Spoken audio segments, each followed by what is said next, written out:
KaraokeBooks. Moby-Dick, or The Whale. Herman Melville. Audiobook. Chapter 60. The Line. With reference to the whaling scene shortly to be described, as well as for the better understanding of all similar scenes elsewhere presented, I have here to speak of the magical, sometimes horrible whale line. The line originally used in the fishery was of the best hemp, slightly vapored with tar, not impregnated with it, as in the case of ordinary ropes. For while tar, as ordinarily used, makes the hemp more pliable to the rope maker, and also renders the rope itself more convenient to the sailor for common ship use, yet, not only would the ordinary quantity too much stiffen the whale line for the close coiling to which it must be subjected, but as most seamen are beginning to learn, tar in general by no means adds to the rope's durability or strength, however much it may give it compactness and gloss. Of late years the manila rope has in the American fishery almost entirely superseded hemp as a material for whale lines, for, though not so durable as hemp, it is stronger, and far more soft and elastic, and I will add, since there is an aesthetics in all things, is much more handsome and becoming to the boat than hemp. Hemp is a dusky, dark fellow, a sort of Indian, but manila is as a golden-haired Circassian to behold. The whale line is only 2/3 of an inch in thickness. At first sight, you would not think it so strong as it really is.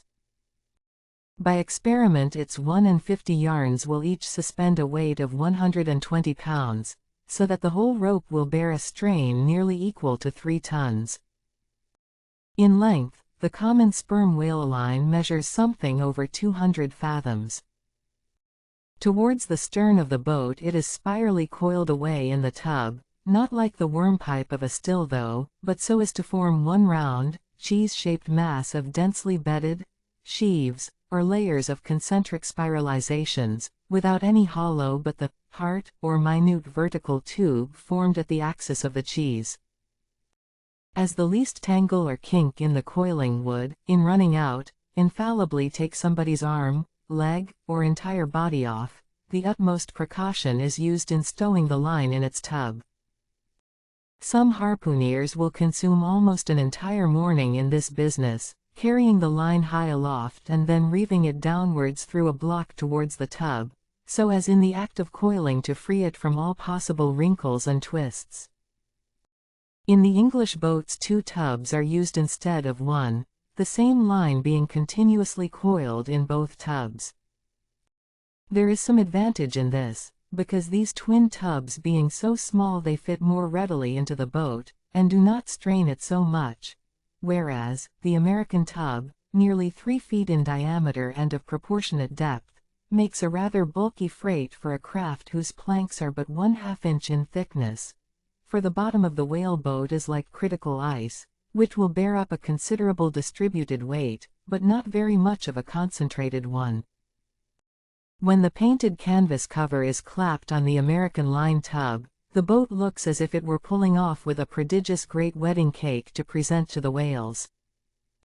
Both ends of the line are exposed, the lower end terminating in an eye-splice or loop coming up from the bottom against the side of the tub, and hanging over its edge completely disengaged from everything.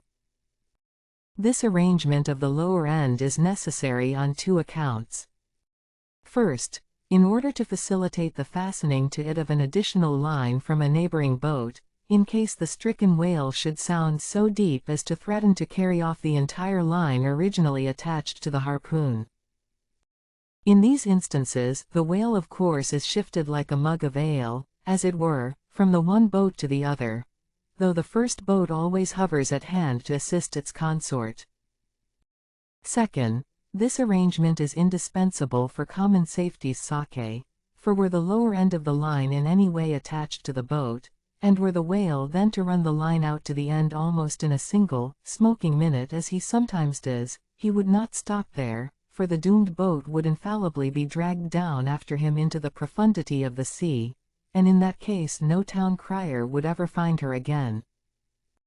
Before lowering the boat for the chase, The upper end of the line is taken aft from the tub, and passing round the loggerhead there, is again carried forward the entire length of the boat, resting crosswise upon the loom or handle of every man's oar, so that it jogs against his wrist in rowing, and also passing between the men, as they alternately sit at the opposite gunwales, to the leaded chocks or grooves in the extreme pointed prow of the boat, where a wooden pin or skewer the size of a common quill prevents it from slipping out.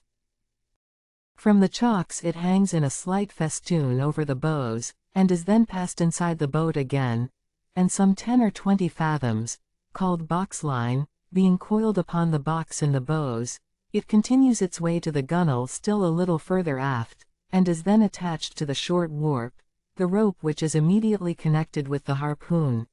But previous to that connection, the short warp goes through sundry mystifications too tedious to detail. Thus the whale line folds the whole boat in its complicated coils, twisting and writhing around it in almost every direction. All the oarsmen are involved in its perilous contortions, so that to the timid eye of the landsman, they seem as Indian jugglers, with the deadliest snakes sportively festooning their limbs. Nor can any son of mortal woman, for the first time, seat himself amid those hempen intricacies, and while straining his utmost at the oar, bethink him that at any unknown instant the harpoon may be darted, and all these horrible contortions be put in play like ringed lightnings. He cannot be thus circumstanced without a shudder that makes the very marrow in his bones to quiver in him like a shaken jelly. Yet habit, strange thing! What cannot habit accomplish? Gayer sallies, more merry mirth, better jokes, and brighter repartees, you never heard over your mahogany, than you will hear over the half-inch white cedar of the whaleboat, when thus hung in hangman's nooses, and, like the 6 burghers of Calais before King Edward, the 6 men composing the crew pull into the jaws of death, with a halter around every neck, as you may say. Perhaps a very little thought will now enable you to account for those repeated whaling disasters, some few of which are casually chronicled, of this man or that man being taken out of the boat by the line, and lost.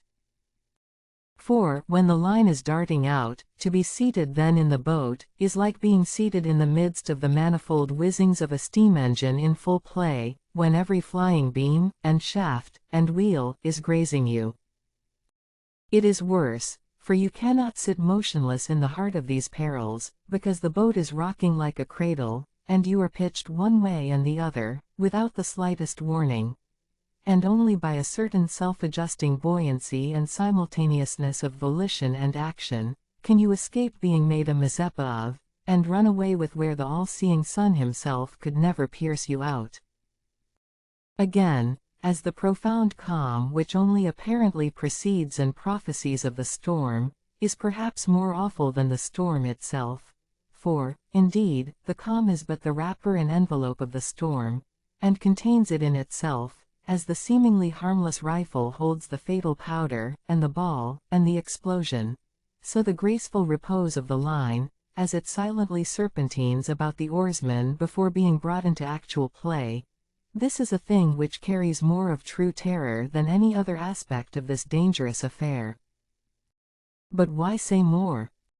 All men live enveloped in whale lines. All are born with halters round their necks, but it is only when caught in the swift, sudden turn of death, that mortals realize the silent, subtle, ever-present perils of life.